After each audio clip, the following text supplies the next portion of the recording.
Oh, hello, I'm Anne Matthews. This is one of a series of vlogs relating to pre and perinatal education. This particular vlog is around the benefits to the mum and baby of having an undisturbed birth experience, compared with the long-term psychological effects of births which involve obstetrical interventions. There are multiple research papers, one of which written by Sarah Buckley, around undisturbed birth, in which she supports the birthing practice in which a pregnant mum is facilitated to labour and to give birth without disturbance. In this optimal situation, she will naturally produce a perfectly timed sequence of birthing hormones which both mum and baby react to in harmony. This cascade of birthing hormones includes oxytocin, the hormone of love, beta endorphin, the hormone of pleasure, and which also has a natural analgesic effect, adrenaline and noradrenaline, which are the hormones of excitement, and prolactin, the mothering and breastfeeding hormone.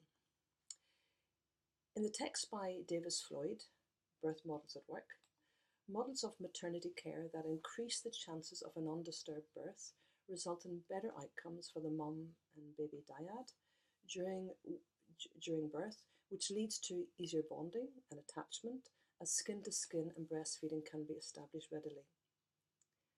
This situation also allows parents to be more present and to have a greater recognition of the baby as a conscious being. This in turn offers the baby to develop optimal emotional and intellectual intelligence, with a more balanced and resilient nervous system, together with a greater sense of self and mastery. In contrast, factors that interfere with a woman in labour are those which disturb her primal sense of safety and innate knowing.